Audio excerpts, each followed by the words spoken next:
Hello and welcome. इस video में आप सीखेंगे कि कुछ पर्टिकुलर एंगल्स पे जो ये त्रिकोणमितीय अनुपात हैं, ट्रिग्नोमेट्रिकल रेशियो हैं, sine cos tan cot sec cosec. ध्यान रखना, sine cos tan cot sec cosec इनको क्या कहते हैं?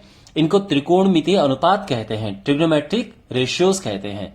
तो इनका मान, इनकी वैल्यू कुछ पर्टिकुलर एंगल्स पे क्या होती है, ये आप इस वीडियो में सीखेंगे और आप बेसिकली ये टेबल बनाना सीखेंगे।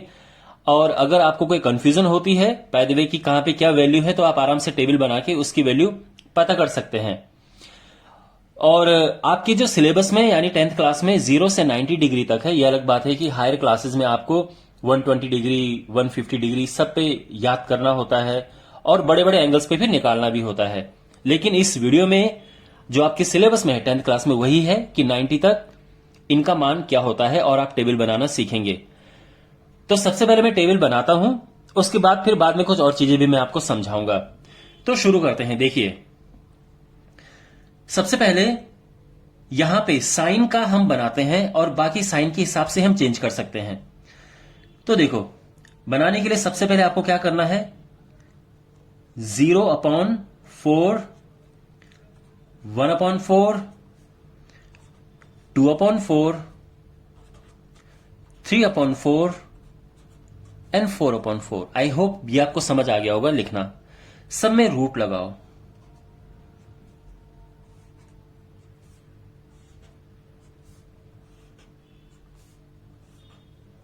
अब इनको सिंप्लीफाई करना है। तो सबसे पहले आप जानते हैं कि 0/ कुछ भी जो होता है वो 0 ही हो जाता है, तो ये तो 0 आ गया है। यहां पर अगर आप देखेंगे तो 1 का स्क्वायर रूट 1 होता है, 1 का वर्गमूल 1 होता है और 4 का वर्गमूल यानी 4 का स्क्वायर रूट 2 होता है, तो ये 1/2 आ गया। यहां पे अगर आप नोटिस करेंगे तो 2 से कट जाएगा, 2 दूने 4, तो यहां 1 और यहां 2 बच गया।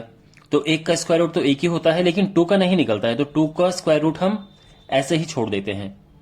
यहां पे जो 3 का स्क्वायर रूट है वो परफेक्ट नहीं आता है, तो हम √3 को √3 ही छोड़ देते हैं। लेकिन 4 का जो स्क्वायर रूट है वो 2 हो जाता है, तो यानी ये आ गया है।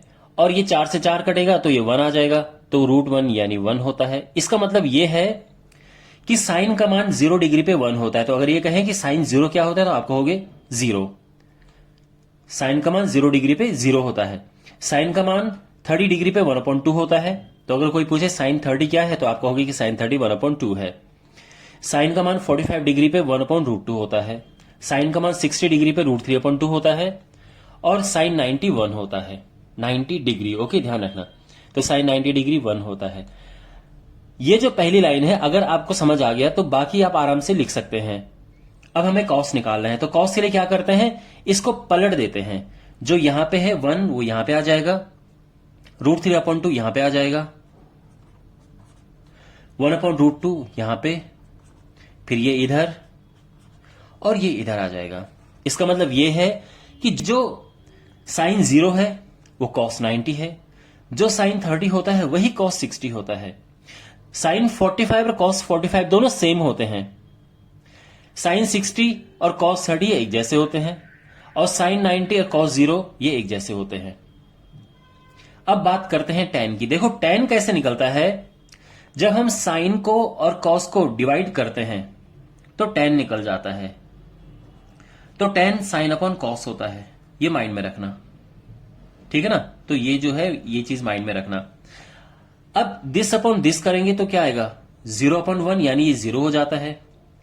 फिर दिस अपॉन दिस करेंगे तो 2 से 2 कट जाएगा क्योंकि दोनों के नीचे है, तो 1/√3 आ जाएगा। जब हम यहां डिवाइड करेंगे तो इससे ये पूरा कट जाएगा क्योंकि दोनों एक जैसे हैं, तो 1 आ जाएगा। तो यानी tan 45 1 होता है। यहां पर अगर हम भाग देंगे तो 2 से 2 कट जाएगा, √3/1 आ जाएगा। √3/1 √3 होता है। यहां पर 1/0 है। अब देखो, 1/0 जो है इसको वैसे तो लिखते हैं नॉट डिफाइंड यानी परिभाषित नहीं, परिभाषित नहीं। और वैसे जब 1/0 होता है तो उसको हम अनंत भी लिखते हैं, इन्फिनिटी। तो 1/0 को आप चाहे इन्फिनिटी बोलो, लेकिन अब मॉडर्न डे भाषा में इसका इस्तेमाल होता है परिभाषित नहीं। ओके, अब जब हमें कॉट निकालना है तो जो ये लिखा है उसको पूरा पलट दो, यानी यहां पे आएगा परिभाषित नहीं, मैं इसको शॉर्ट में लिख रहा हूं, ठीक है ना, परिभाषित नहीं। और इसको आप चाहो तो इन्फिनिटी भी लिख सकते हो, लेकिन आजकल परिभाषित नहीं लिखते हम, ठीक है ना।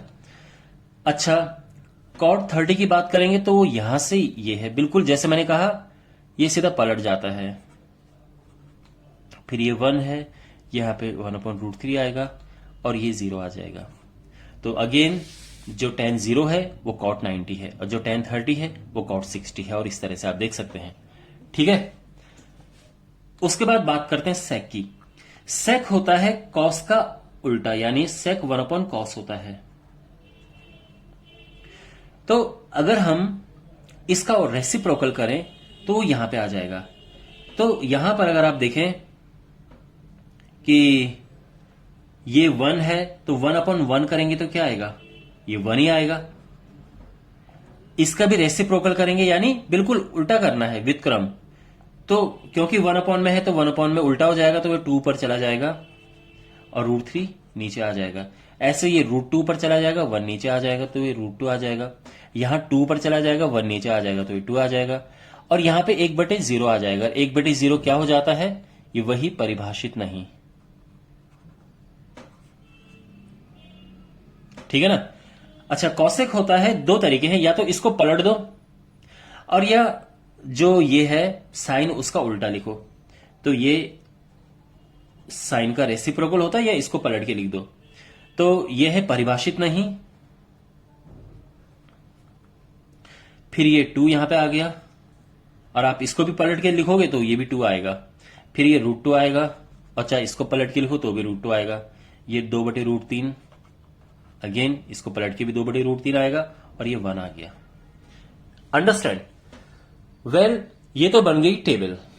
अब कुछ चीजें मैं आपको बताना चाहता हूं कि इसको आप, क्योंकि देखो माय डियर, जो भी है आप इस बात का ध्यान रखना कि एग्जाम में आप टेबल तो बना नहीं सकते। आप ये मत सोचना कि आप इनके वैल्यूज को याद नहीं करोगे, एग्जाम में क्या है टेबल बना दी और फिर आराम से करते रहो। नहीं, एग्जाम में आपको इतना टाइम नहीं मिलेगा कि टेबल बनाए। तो आपको इनको याद करना है। तो याद करने की मैं आपको कुछ टिप्स बता दूं जो मैंने खुद फॉलो की हैं, स्वयं फॉलो की हैं। सबसे पहली बात, आपको 6 के 6 के मान ज्ञात नहीं रखने हैं। आपको ध्यान में रखना है बस साइन, कॉस और टैन। क्योंकि जो कॉट होता है वो टैन को उल्टा करके निकल जाएगा, जो सेक होता है वो कॉस को उल्टा करके निकल जाएगा। यानी अगर आप मुझसे अभी भी पूछें कि सर बताओ सेक 30 क्या होता है, तो मैं एकदम नहीं बता पाऊंगा। मैं हमेशा पहले सोचूंगा कि यार कॉस 30 क्या है। मुझे पता चलेगा कि अरे कॉस 30 तो भाई √3/2 होता है। मैं इसको पलट के लिख दूंगा 2/√3।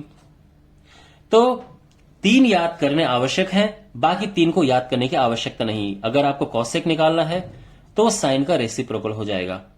यहां तक बात समझ आ गई। दूसरी बात यह है कि देखो बच्चे कंफ्यूज होते, उनको काफी याद कर देते हैं, लेकिन वो कंफ्यूज होते हैं कि साइन 31/√2 है या साइन 61/√2 है, या इनमें से कौन सा क्या है। आप हमेशा ध्यान रखना 0 से 90 तक साइन हमेशा बढ़ता है, कॉस घटता है और टैन भी बढ़ता है। ये चीज आप अगर ध्यान रखोगे तो आपको समझ में आ जाएगा कि, क्योंकि देखो अब बच्चे क्या होते हैं, उनको इतना अंदाजा होता है कि जो tan 30 है या तो वो √3 होगा या 1/√3 होगा। वो इसमें कंफ्यूज रहते हैं। तो इनमें से कौन सा होगा, तो इसके लिए आप ध्यान रखिए कि इनमें से एक तो cot tan 30 है और एक tan 60 है। ये इन दोनों में से एक है। तो tan जो होता है वो बढ़ता है, 0 से 90 तक वो इंक्रीज होता है, उसका मान बढ़ता है। अब इन दोनों में से बड़ा कौन है, तो पक्की बात है कि बड़ा तो यही है, क्योंकि ये तो लाइक √3 है ना, एक से ज्यादा है, ये तो एक से कम है। तो इसका मतलब यह है कि tan 60 √3 होगा और tan 30 ये होगा। इसी तरह से अगर हम बात करें साइन की, साइन में भी अगर आपके पास साइन 30 और साइन 60 है और आपके सामने एक तो 1/2 है और दूसरा √3/2 है। अब आप अगर कंफ्यूज हो जाए कि यार इनमें से कौन सा साइन 30 और कौन सा साइन 60 है, तो ध्यान रखना साइन भी 0 से 90 तक जब आप लेके जाते हैं ऐसे, तो इसका मान बढ़ता है, बड़ा बड़ा होता है। तो इनमें से कौन सा बड़ा है, ये बड़ा है, ये छोटा है, तो छोटा वाला पहले आएगा और बड़ा वाला बाद में आएगा। तो इस हिसाब से ये याद में रहता है। ऐसे ही कॉस है कि कॉस 30 और cos 60 क्या है, और आपको इतना अंदाजा होता है कि यार एक तो 1/2 और एक √3/2 है, लेकिन कौन सा क्या है, तो ये याद रखो cos कम होता है। अगर आप cos 0 से 90 तक लेके जाओगे तो वो छोटा होता जाएगा। इसका मतलब ये है कि cos 30 जो है वो एक्चुअल में बड़ी चीज होगी, इन दोनों में से बड़ा है ये, तो cos 30 होगा ये और cos 60 होगा ये। तो अगर आपको ये आइडिया है तो आप, अगर ये छोटी मोटी कंफ्यूजन आप हटा सकते हैं, लेकिन एट द एंड आपको याद जरूर होने चाहिए। अगर आपको इनका बिल्कुल अंदाजा नहीं है तो फिर आप क्या ये ट्रिक लगाओगे। तो माय डियर, मेरा आपसे यही कहना है कि आप जितने हो सके इन क्वेश्चंस को प्रैक्टिस करो। मींस आपकी बुक्स में जो क्वेश्चन है प्रश्नावली 8.2, वैसे मैं इसके बाद कराऊंगा, लेकिन प्रश्नावली 8.2 में जैसे क्वेश्चन इस तरह से हैं कि भाई sin 60 cos 30 और प्लस cos 60 sin 30, इस तरह से जो कुछ क्वेश्चंस हैं, sin 30 पहले है, बात एक ही वैसे, तो इनका मान क्या है। तो अगेन अब बार बार आप टेबल देखो, टेबल एक आध बार समझने के लिए ठीक है, बनाने के लिए, लेकिन अब आपको चीजें याद रखनी, आपके माइंड में चुटकी में आना चाहिए कि अरे sin 60 वो तो √3/2 होता है, अच्छा cos 30 वो भी √3/2 होता है, ठीक है ना, sin 30 ये 1/√2 होता है, cos 60 ये भी 1/√2 होता है। तो इसके बाद सॉल्व कर दो।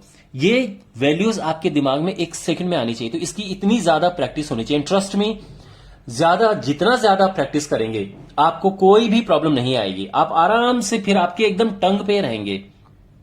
तो जो 2-3 चीजें थी मैंने आपको बता दी। एक बात हमेशा ध्यान रखना कि जो 45 होता है उसपे साइन कॉस दोनों सेम होते हैं, 1/√2 1/√2। अब जो tan 45 है वो 1 हो जाता है, क्योंकि कट जाएंगे तो 1 ही आएगा। तो कुछ चीजें ऐसी हैं, ठीक है। और tan के लिए आप याद रखना कि tan की लाइन में 2 कहीं नहीं होता है, ठीक है। tan में ये 1/√3 होगा, ये √3 यहां पे होगा। और अगेन ये हमेशा ध्यान रखना कि जो sin 30 है वो cos 60 है, और जो sin 60 है वो cos 30 है। ये चीज अगर आपको ध्यान में रहेगी तो काफी सारी चीजें, प्रॉब्लम आपकी सॉल्व हो जाएगी। Well my dear, I hope आपको समझ आया होगा ये सब, और ये वीडियो आपको यूजफुल लगा होगा। अगले वीडियो में मैं प्रश्नावली 8.2 पूरी सॉल्व करूंगा। ओके, तो उम्मीद करता हूं कि आप लोगों को ये अच्छा लगा होगा, और इस चैनल को आप जरूर सब्सक्राइब करें, इस वीडियो को शेयर करें, और अगर आप चैनल को सहयोग करना चाहते हैं तो आप ज्वाइन कीजिए और एक मेंबर बनिए चैनल का। थैंक्स फॉर वॉचिंग, मिलते हैं अगले वीडियो में, टेक केयर।